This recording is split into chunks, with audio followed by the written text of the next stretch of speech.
Hi, I'm Megan, And I'm Theron. and we're presenting our Tree of Life project, So here we go. Our tree of life. Everything started with a common ancestor. which is right down here.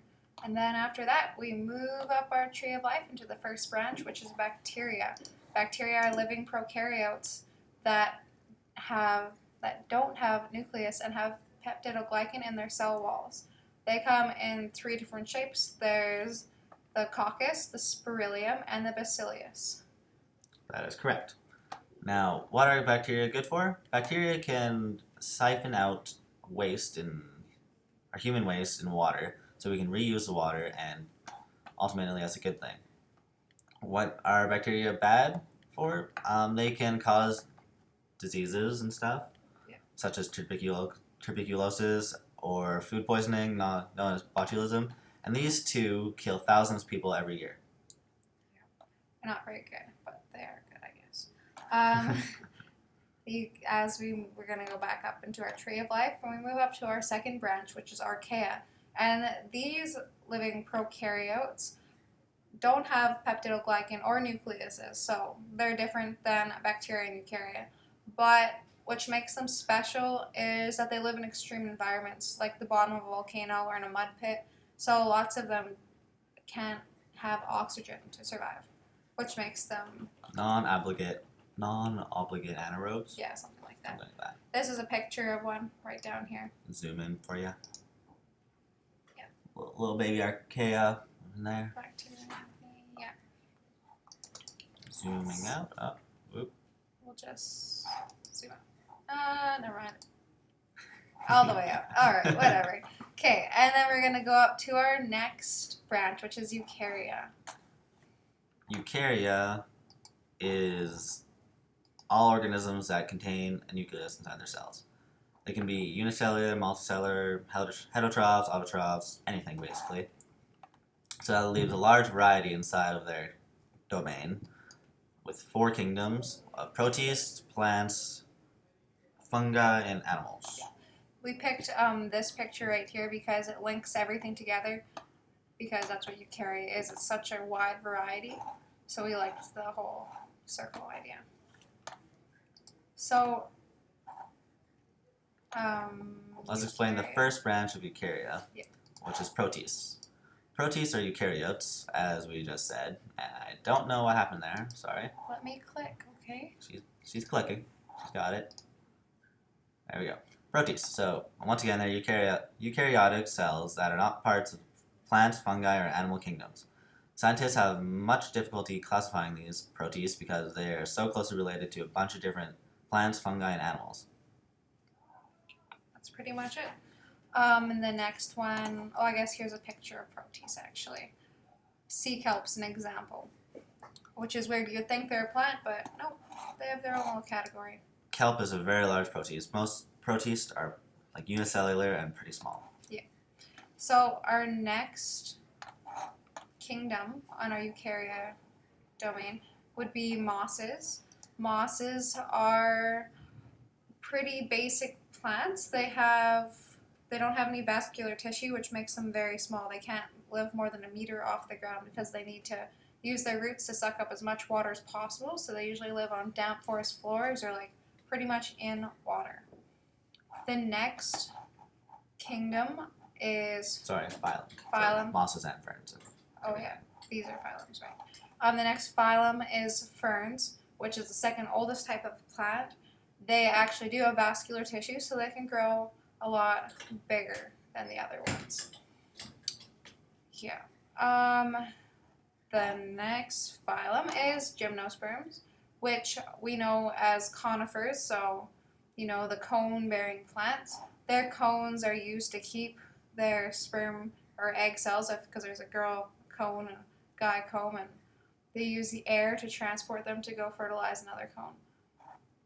And lastly, we have angiosperms, which are flowering plants, and they're in their own category because their ovaries in the middle have developed like a fruit coating around, or like a membrane, we call the fruit, to keep them nice and safe so they don't get wrecked. And fun fact, there's more than 260,000 different kinds of angiosperms, which I just thought was really cool. Pretty crazy. So let's zoom in, look at some pictures of these. Here are some mosses. Yeah. So as you can see, they're on the ground, so they're very low, whereas the most moisture is, so then they can reproduce via the water where they put their sperm, Yeah. to go fertilize moss eggs. Yeah, they swim all the way over. Then It's a you, little flagellum. you can see that it also grows on trees and it would suck the nutrients out of the trees. And we'll go over to our ferns, and you can see how these aren't close to the ground like the Mosses. mosses were. They're grown upwards, and you can see they have different branches, which are called a frond. The whole entire branch, including all the leaves, is the frond. Mm-hmm. And then we're gonna go over to gymnosperms.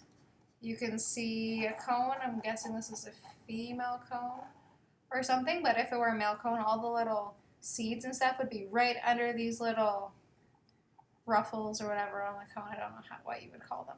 I don't know. We think it's a female cone because of how much wider they are in comparison to male cones. Yeah, but that's just a guess. Yeah, we're not We're conifer cone specialists, No, not by far. This isn't what although being I'm said. pretty good.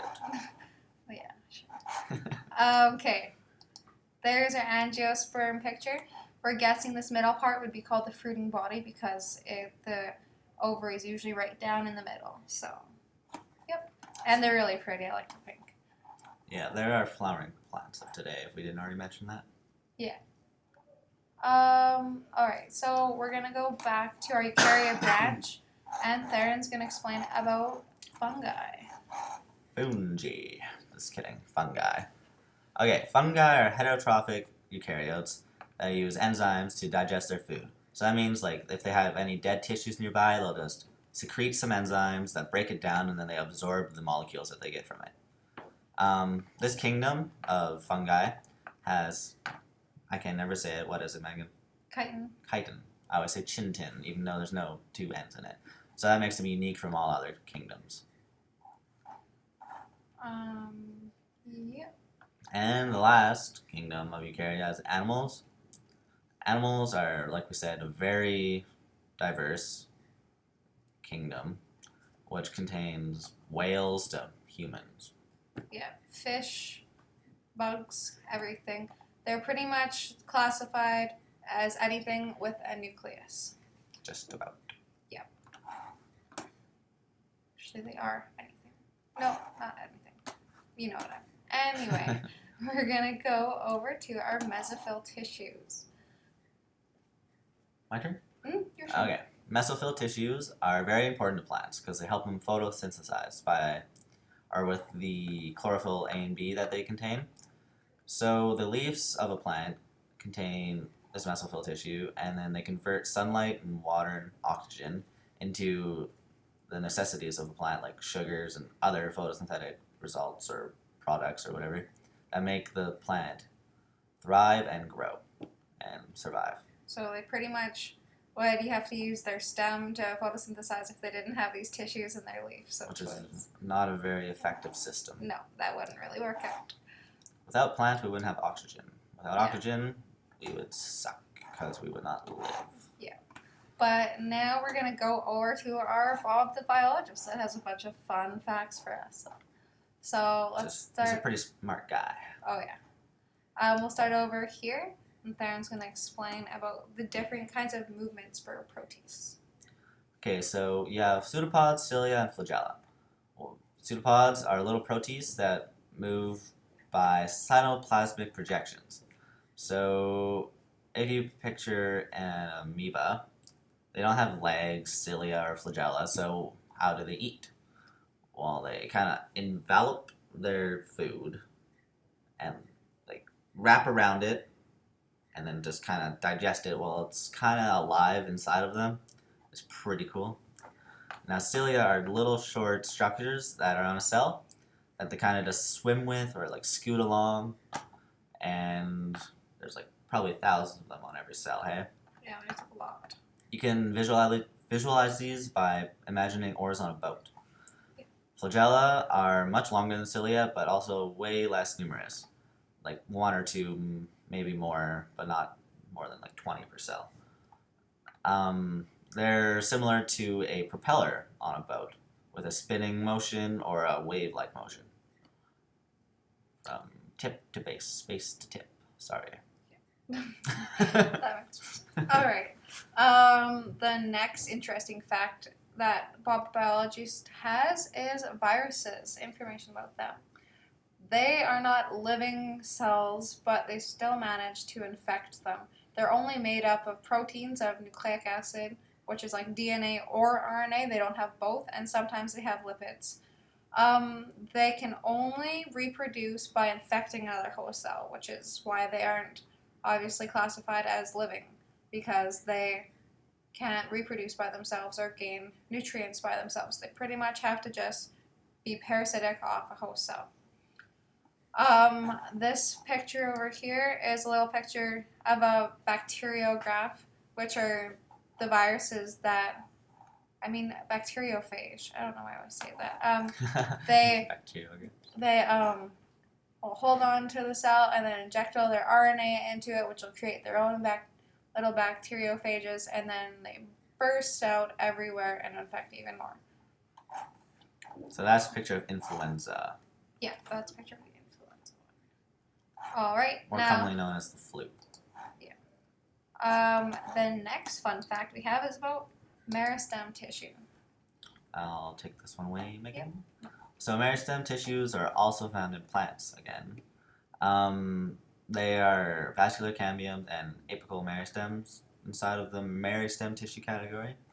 They are very helpful for the growth and development of plants. So meristem tissues are like the stem cells of plants. They're unspecialized and ready to differentiate whenever they are needed. So they help in primary and secondary growth. Yeah, I think so. So that makes it so the plant could grow big and strong, tall and fat. Yeah. And the next fun fact is just about vascular tissue and what are they? Vascular tissues are specialized tissues that help move nutrients and water up through the plant again. They're very important if you have a really tall plant because they bring the water from the roots up to the top, or else they take the photosynthetic material, whatever they made, their sugars, all the way down to the roots that need it. Wherever it's needed, they can transport it back and forth. So those are the vascular tissues, xylem and phloem. Yeah. And then our last fun fact is about mushrooms. I think you should take this one. Okay. Mushrooms are, the question that was asked was, are all the mushrooms in an area all one plant? And the answer is yes, they are. They could be, you never know, because mushrooms are only the fruiting bodies of fungi. So underneath the soil, there's a whole bunch of hyphae that just spread out everywhere, interlink, reproduce, and then mushrooms will just pop up from there.